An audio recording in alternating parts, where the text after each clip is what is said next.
আওয়ামী লীগ যা করেছে আমরা তা করব না। আজকে শপথ নিতে হবে, যারা আমার কবরের উপরে, আমার স্বজনদের উপরে এই মন্দির নির্মাণ করেছে তাদেরকে ভোট দেওয়া যাবে না। দরকার হলে পুলিশে দিয়ে দিব, তবুও চাঁদা মুক্ত সমাজ আমরা কায়েম করবো ইনশাআল্লাহ। আমরা মাদক যারা বিক্রি করেন হুঁশিয়ার করে দিতে চাই, মাদক মুক্ত সমাজ চাই। মাদক থাকা যাবে না, মাদক রাখা যাবে না। মাদকের বিরুদ্ধে আমাদের সবাইকে ঐক্যবদ্ধ সংগ্রাম করতে হবে।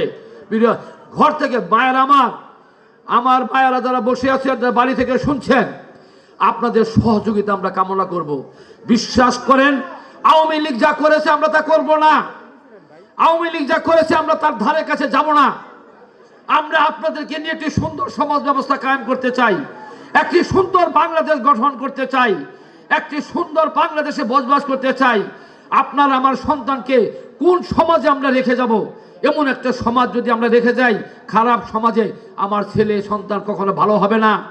তাই আমরা বলতে চাই, সুন্দর সমাজ ব্যবস্থা কায়েম করার জন্য যা যা করণীয় সব কিছু করতে হবে। বোনের আমার, আগামীতে নির্বাচন অত্যন্ত কঠিন নির্বাচন। আপনারা বুঝে শুনে, আমার ভোট আমি দিব, যাকে খুশি তাকে দিব এই কথা বললে হবে না। বুঝে শুনে ভোট দিব, যারে দিলে উপকার হবে। আজকে মির্জা আব্বাস বলতে পারবে আপনাদের সামনে এসে, মিসেস আফরোজা আব্বাস বলতে পারবে, আমার বিএনপি নেতাকর্মীরা বলতে পারবে, আমরা 500 শয্যার হাসপাতাল করেছি, আমরা শিশু পার্ক করেছি, আমরা খেলার মাঠ করেছি, আমরা কবরস্থান করেছি, আমরা শিক্ষা প্রতিষ্ঠান করেছি, আমরা মসজিদ মাদ্রাসা করেছি। তুমি সাবের হোসেন চৌধুরী এসে কি কইবা? কোন জায়গায় টিটা গাচ্ছ? তুমি আমাদের কবরস্থানের উপরে মন্দির দিছ। এই সাবের, এই কি মুসলমান? তিলপাপাড়া কবরস্থানের উপরে আমার পূর্বপুরুষরা, আমাদের বন্ধু বান্ধবরা, এলাকাবাসী, তাদেরকে কবর দেওয়া হয়েছে। তার কবরের উপরে আজকে মন্দির প্রতিষ্ঠিত করেছে সাবের হোসেন চৌধুরী আওয়ামী লীগ। সেই আওয়ামী লীগকে আপনারা ভোট দিলেন বলেন?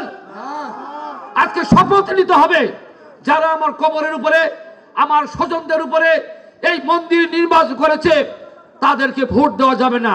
তাদেরকে না বলতে হবে, নৌকাকে না বলতে হবে, সাবের হোসেন চৌধুরীকে না বলতে হবে, আওয়ামী লীগকে না বলতে হবে। কারণ তারা আমাদের মুসলমানের রীতিনীতি মানে না।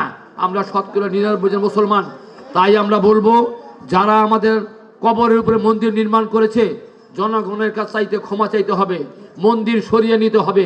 তবেই আমরা ইনশাআল্লাহ আমরা একটি সুন্দর সমাজ ব্যবস্থা কায়েম করতে পারবো, সুন্দরভাবে চলাচল করতে পারবো।